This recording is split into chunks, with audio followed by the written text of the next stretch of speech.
একটা কথা, একটা আওয়াজ, একটা আলোচনা সারা দেশের সাধারণ মানুষের মধ্যে ছড়িয়ে পড়েছে। সেটা হলো ডক্টর ইউনূস সাহেব পদত্যাগ করতে চাচ্ছেন। পদত্যাগ করতে চাচ্ছেন, পদত্যাগ করতে যাচ্ছেন নয়, চাচ্ছেন। কেন চাচ্ছেন? যে উনি বিরক্ত হয়ে যাচ্ছেন, উনি হতাশ হয়ে যাচ্ছেন, উনি ভাবছেন যে ওনাকে সবাই পর্যাপ্ত পরিমাণ সহযোগিতা করছে না। যেহেতু সহযোগিতা করছে না, তাহলে উনি কাজ করবেন কিভাবে? উনি কাজ করতে চান। এই হলো বেসিক কথা। তো এই কথাগুলিতে বললেই যে মানুষ আবেগ আপ্লুত হয়ে যাবে, সেই বাস্তবতা বোধহয় এখন আর নাই। হতো আজকে থেকে যদি 9 মাস আগে উনি কথা বলতেন যে সবাই আমাকে সাহায্য করছে না, সহযোগিতা করছে না, আমি থাকবো না, মানুষ আবেগ আপ্লুত হয়ে যেত, মানুষ হয়তো ঝাঁপিয়ে পড়তো। দেখুন, একটা জিনিস আমি এই প্রসঙ্গটা বলি যে এই কথা উনি যে পদত্যাগ করতে চাচ্ছেন অথবা পদত্যাগ করতে আগ্রহ প্রকাশ করেছেন, বিরক্তি প্রকাশ করেছেন, এই বিষয়গুলো কালকে সন্ধ্যার পর থেকে আমাদের কাছে আসলো কিভাবে? বিভিন্ন মিডিয়ার মাধ্যমে, সোশ্যাল মিডিয়ার মাধ্যমে। কিন্তু এই নিউজটার, এই ইনফরমেশনটার প্রধান এবং প্রথম সূত্র কে? প্রথম সূত্র হচ্ছে মিস্টার নাহিদ ইসলাম। উনি একসময় ইউনূস সাহেবের ক্যাবিনেটের মেম্বার ছিলেন। উনি বৈষম্যবিরোধী ছাত্র আন্দোলনের একজন নেতা ছিলেন এবং পরবর্তী সময়ে উনি এনসিপি নামক যে পার্টিটা গঠিত হয়েছে, যেটাকে অনেকে কিংস পার্টি বলেন, সেই এনসিপির বর্তমানে প্রধান ব্যক্তি উনি প্রধান মুখ। তো এনসিপির নেতা বলেছেন, আমি কালকে থেকে এটা অপেক্ষা করছিলাম যে উনি যে বললেন, আসলে কি ডক্টর ইউনূস চাচ্ছেন এরকম কিছু করতে? আসলে কি ডক্টর ইউনূস হতাশ? আসলে কি উনি কারোর ওপর ক্ষুব্ধ? এই বিষয়গুলো জানার জন্য আমি তখন থেকে অপেক্ষা করছি। তো আমার অপেক্ষার পদ্ধতিটা কি, আমি কি কার কাছ থেকে জানতে চাই? দেখুন, ডক্টর ইউনূস সাহেবের একটা প্রেস উইং আছে। আমার জানা মতে এত বিশাল আয়তনের প্রেস উইং বাংলাদেশের আর আগের কোনো সরকার প্রধানের ছিল না। অনেকগুলি লোক এখানে আছে, press secretary, deputy press secretary, assistant press secretary, এরকম অনেক পদ, এবং সবাই যার যার মতো শার্প। এবং প্রেস সেক্রেটারি তো বিশাল ব্যক্তিত্ব, এবং উনি তো মানে এতটা দায়িত্ব নিয়ে কথা বলেন, জানে অনেক সময় উপদেষ্টার মতো বলার সাহস পান না, উনি সেটা বলে ফেলেন। ম্যান্ডেট নিয়ে অনেক কিছু বলে ফেলেছেন, ওনার কথা তো আর বলাই বাহুল্য। ওনাকে সবাই চিনে, এতটাই চিনে যে একজন ওনার সঙ্গে ইন্টারভিউ নেওয়ার সময় একজন প্রশ্ন করতে এমনও বলেছিলেন যে ওনার ভাবসাব দেখে মনে হয় দেশটা উনি এবং ডক্টর ইউনূসই চালাচ্ছেন, আর কেউ না। যা হোক, সেটা অন্য প্রসঙ্গ। তো আমি আশা করেছিলাম যে এদের কাছ থেকে কোনো একটা রিয়াকশন আমি পাই কিনা, এরা কেউ বলে কিনা যে ডক্টর ইউনূস পদত্যাগ করতে চাচ্ছেন। আনফর্চুনেটলি এখন পর্যন্ত পাইনি। তারা কেউ বলেননি কিছু। কে বলেছেন? নাহিদ ইসলাম। কেন নাহিদ ইসলাম? কেন? নাহিদ ইসলাম কি সরকারের মুখপাত্র? তা তো নয়। নাহিদ ইসলাম কি ডক্টর ইউনূসের মুখপাত্র? তাও তো নয়। আচ্ছা, নাহিদ ইসলামকে যে ডক্টর ইউনূস এই কথাগুলি বলেছেন, তার কোনো সাক্ষী আছে? ওখানে কি আর কেউ সাক্ষী দিয়েছে? দেয়নি। তাহলে আমরা কী করে জানলাম? নাহিদ ইসলাম বলেছেন বলে জানলাম। এমনও তো হতে পারে নাহিদ ইসলামের কাছে মনে হয়েছে, হয়তো ডক্টর ইউনূস কিছুই বলেননি। নাহিদ ইসলাম ভেবেছেন এভাবে বললে, নাহিদ ইসলাম কিন্তু একটা রাজনৈতিক দলের প্রধান, হয়তো নাহিদ ইসলাম ভেবেছেন এভাবে বাইরে এসে মিডিয়াকে বললে হয়তো তাদের রাজনৈতিক কোনো লাভ হতে পারে। হতে পারে না কি? হতে পারে। তাহলে আসলে কি হয়েছে আমি জানি না। আচ্ছা, আরেকটা কথা বলি। এই কথাগুলো নাহিদ ইসলাম কবে প্রকাশ করলেন? বৃহস্পতিবার দিন রাতে। বৃহস্পতিবারের পরের দিন কি? শুক্রবার।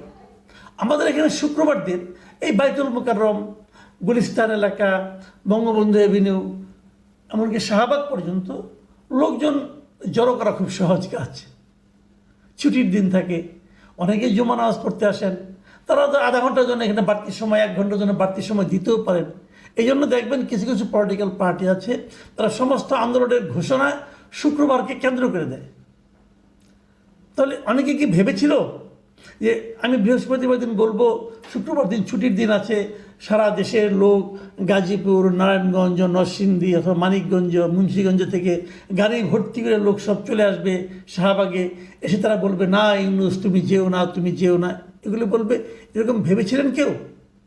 যদি ভেবে থাকেন, সেরকম ভাবনার কোনো বাস্তবায়ন দেখা যায়নি। কেন দেখা যায়নি? আসলে ওই যে বললাম, 9 মাস আগে যেটা ছিল ডক্টর ইউনূসের, সেই ইমেজটা এখন আর নাই। 9 মাস আগে এদেশের মানুষ তার উপর যতটা ভরসা করেছিল, সেই ভরসাটা এখন আর এদেশের মানুষ ওনার উপর খুঁজে পাচ্ছে না। কাজে যদি আমি ধরি যে উনি এক ধরনের সিম্প্যাথি সিক করেছিলেন, মানে মানুষের সহানুভূতি লাভের জন্য এই ধরনের কথাটা ছড়ানো হয়েছে, তাহলে বলবো সেটা একেবারেই মাঠে মারা গিয়েছে।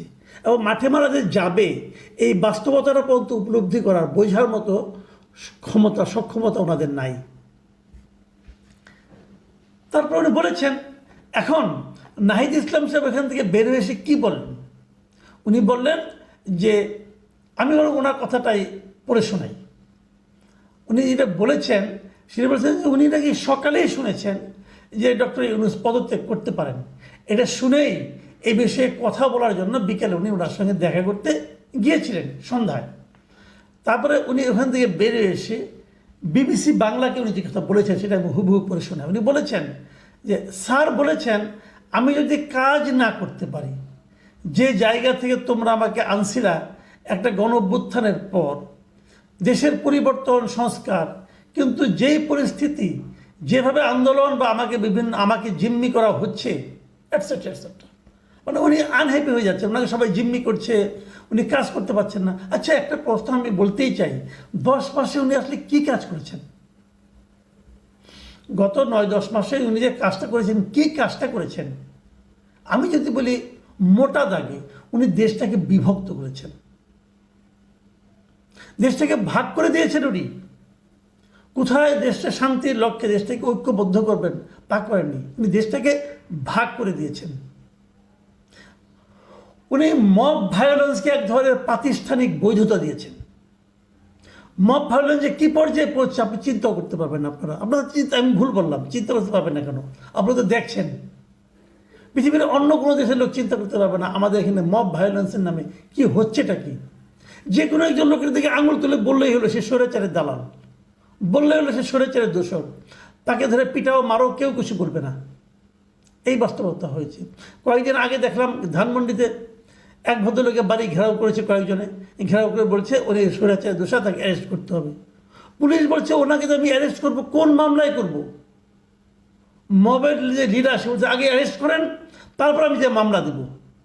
ভাবুন কোন দেশে আছেন আপনি? এই দেশে চলেছে। তাকে পুলিশ ধরে নিয়ে গেছে, ওই মব যে করেছে সে, যে ওই ভায়োলেন্স করে, ভায়োলেন্সের নেতা যিনি তাকে ধরে নিয়ে গেছেন, এনসিপির আরেক নেতা যে তাকে ছাড়িয়ে এনেছে। মানে এনসিপি ওই মব ভায়োলেন্সকে এক ধরনের প্রাতিষ্ঠানিক বৈধতা দিচ্ছে। আপনি এই কাজটা করেছেন, আপনি আর কি কাজ করতে দেয়নি আপনাকে বলেন তো দেখি? একটা কাজ বিএনপি শুরু থেকে বলছে, আপনি নির্বাচন জবেই করেন একটা রোডম্যাপ আমাদেরকে দেন। আপনি এখনও রোডম্যাপটা দিতে পারেন নাই। কেন দিতে পারেন নাই? কোনো লজিক নেই আপনার। আপনি এত কিছু করবেন, এত কাজ দেখাবেন, একটা নির্বাচনের রোডম্যাপ দিতে পারেন না আপনি। আপনি বলতেন যে আমি এটা 5 বছর পরে করবো, আমরা জুন মাসে করবো, কোন মাসে করবেন, কীভাবে করবেন, একটা রোডম্যাপ চাওয়া হয়েছে আপনার কাছে, দিতে পারেন নাই। সবসময় এখানে এক ধরনের অস্পষ্টতা, এক ধরনের কুয়াশায় ঢেকে রেখেছেন আপনি নির্বাচন বিষয়টাকে। কেন? কোনো যুক্তি আছে? আন্দোলন হচ্ছে, আপনি একটা আন্দোলনও ভালোভাবে মেটাতে পারেন নাই। আন্দোলনগুলি যে হচ্ছে, মানুষের যে দাবি দেওয়া থাকবে না? এরকম দেশে, গরিব একটা দেশে মানুষের মধ্যে হাজার রকম দাবি দেওয়া আছে। দাবি দেওয়াগুলি যৌক্তিক কি অযৌক্তিক কখনো বিবেচনা করে দেখেছেন? কেবল আপনি দেখছেন যে এনসিপি কোনো দাবি নিয়ে আসে কিনা। এনসিপি দাবি নিয়ে আসলে সেগুলো সব বাস্তবায়ন হয়ে যাচ্ছে। এনসিপি ছাড়া আর কারো দাবি কোনো বাস্তবায়ন হচ্ছে না। এই যে এখন যখন আমি কথা বলছি, এখনও তো শহীদ মিনারে দেখলাম পল্লী বিদ্যুতের কয়েক হাজার লোক গত 3 দিন ধরে বসে আছে। আপনি জিজ্ঞাসা করেছেন তারা কেন বসে আছে? ওই যে কয়েক হাজার ফ্যামিলি, তাদের দাবির কোনো যৌক্তিকতা আছে কিনা আপনি একবার বিচার করে দেখেছেন? দেখেননি। বিচার করার জন্য কোনো কমিটি করে দিয়েছেন? দেননি। আপনারা অপেক্ষা করছেন যে কবে তারা ওখান থেকে মিছিল করে যমুনার দিকে আসে। তারা পর্যন্ত আপনি কিছু করবেন না। যমুনার সামনে না আসলে আপনি হয় না। এই যে এতগুলি লোক মারা গেছে শহীদ, তাদের এখনো যাদের দেওয়ার প্রতিশ্রুতি দিতে পেরেছেন, পারেন নাই। এই যে এতগুলি লোক আহত হয়েছে, কয়েক হাজার লোক আহত হয়েছে, সবার সুচিকিৎসা করতে পেরেছেন না, তাও পারেননি। আপনি কাজ করতে পারছেন না বলে হাহুতাশ করছেন, হুমকি দিচ্ছেন, আমি পদত্যাগ করব। পদত্যাগ করে মানুষের সিম্পেথি আদায় করতে চাচ্ছেন কেন? বিরোধটা কোথায়? আপনার সঙ্গে বিরোধ হয়েছে বিএনপির সঙ্গে, বিরোধ হয়েছে কিছুটা আরবির সঙ্গে। বিএনপি যা বলেছে সেটা আপনি বাস্তবায়ন করতে চাচ্ছেন না, অথবা পারছেন না, অথবা আপনার ইচ্ছার বাইরে গেছে। ইশরাক একজন লোক একই কাজ করেছে। চট্টগ্রামের সিটি কর্পোরেশন একটা শাহাদাতকে আপনার শপথ করিয়েছেন, সেই একইভাবে ইশরাক আদালতে রায় নিয়ে এসেছে, তাকে আপনি শপথ করতে দিচ্ছেন না। আপনার এক উপদেষ্টা তাকে শপথ করতে দিবে না। তার ব্যক্তিগত জেদ এই কারণে কাজ করছে, জেদ এবং অনভিজ্ঞতা আমি বলবো। আপনি সেটাকে সাপোর্ট করে বসে আছেন। আর্মির সেনাপ্রধান তার ঊর্ধ্বতনদের নিয়ে একটা মিটিং করেছেন। সেই মিটিংয়ে তারা কী কী দাবি করেছেন, যে কথাগুলি বলেছেন, সেটা মন্দ কথাটা কোনটা, সে কথা তো আমি মনে করি জনগণের ইচ্ছার প্রতিফলন ঘটেছে। উনি বলেছেন মোটা দাগে কয়েকটা কথা। একটা কথা হলো যে ওনার করিডোর দেওয়ার বিপক্ষে বলেছেন। অন্যটা কী হয়েছে? রাখাইনে করিডোর দেওয়ার পক্ষে কি আপনার ডক্টর খলিল, যার অতীত ইতিহাস নিয়ে নানা রকমের স্ক্যান্ডাল, ভালোভাবে পড়া যায় না, দেখা যায় না, দুর্গন্ধ চলায়, সেই খলিল সাহেবের বক্তব্য নিয়ে আপনি নাচতেছেন। খলিল সাহেবের দেশের প্রতি কোনো মায়া আছে? কিছু না, সে দুদিন পরে আবার চলে যাবে বিদেশে। তাকে বানাইছেন জাতীয় নিরাপত্তা উপদেষ্টা, তার জন্য একটা পদ সৃষ্টি করেছেন আপনি। তো এটা নিয়ে আর্মি কথা বলবে না? যদি যুদ্ধ একটা লাগাই দেন, যুদ্ধ তো আর্মিকে করতে হবে, খলিল সাহেব তো যুদ্ধ করবে না। সে তো নিরাপদে ফ্লাইট ধরে আমেরিকা চলে যাবে তার ফ্যামিলির কাছে। তো হলোটা কি? আর্মি আর কি আপত্তি করেছে? আর্মি আপত্তি করছে মব ভায়োলেন্স নিয়ে। তো মব ভায়োলেন্স নিয়ে আপনি থামান না, মব ভায়োলেন্স তারা আপত্তি করতে পারে না। অন্যায়টা কি? আর বলেছে যে ডিসেম্বরের মধ্যে নির্বাচন চেয়েছে। এটা বিএনপিও চেয়েছে। বিএনপি চেয়েছে ডিসেম্বরের মধ্যে নির্বাচন দিতে হবে। এবং বিএনপি এই ইশরাক কাণ্ডকে কেন্দ্র করে যে সমস্ত অপকর্ম হয়েছে তার একটা প্রতিবাদ করে বলেছে যে আপনার দুইজন উপদেষ্টা, ছাত্র উপদেষ্টা, তাদের পদত্যাগ চেয়েছে। এটাকে রাজনৈতিক দাবি, মানা না মানা আপনার ব্যাপার। এবং এই ধরনের দাবি করলে আপনাকে পদত্যাগ করতে হবে, পদত্যাগের নাটক করতে হবে। আমরা জানি আপনি পদত্যাগ করবেন না, এই নাটকটাই করবেন। আমার কেন যেন মনে হয় বাস্তবতা এখন যে মুহূর্তে এসে দাঁড়িয়েছে, যে অবস্থা এসে দাঁড়িয়েছে, এই উপদেষ্টা মণ্ডলী, এই ক্যাবিনেট রিসাফল ছাড়া করা আর কোনো উপায় নাই। এদের উপর সাধারণ মানুষের কোনো আস্থা আছে এটা আমি মনে করি না। ডক্টর ইউনূস থাকতে পারবেন হয়তোবা যদি উনি ওনার সঙ্গে যাদের সঙ্গে আছেন, যারা ওনাকে ঘিরে রেখেছেন, যাদের মধ্যে অনেকেই এরই মধ্যে দুর্নীতিতে জড়িয়ে পড়েছেন, তাদেরকে সরাতে হবে। ফ্রেশ অ্যান্ড এফিশিয়েন্ট লোকজনকে দিয়ে আপনার ক্যাবিনেটকে রিসাফল করতে হবে, পুনর্গঠন করতে হবে, তা না হলে হবে না।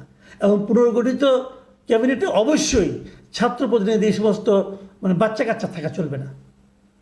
কেবল তারপরে তাকে নির্বাচনের সুনির্দিষ্ট তারিখ ঘোষণা করতে হবে এবং যে কোনো ধরনের মব ভায়োলেন্স শক্ত হাতে দমন করতে হবে। যদি এগুলো করতে পারেন, কেবল তাহলেই আপনি পদত্যাগ করতে চাইলে সবাই এসে আপনাকে হাতে পায়ে ধরবে না, আপনি থাকেন। মানুষের প্রতি ভালোবাসাটা তৈরি হয় কিসের উপর? ভালোবাসাটা তৈরি হয় তার কাজের উপর। তেমন কিছু কাজ করেন, মানুষ আপনাকে আবার ভালোবাসবে।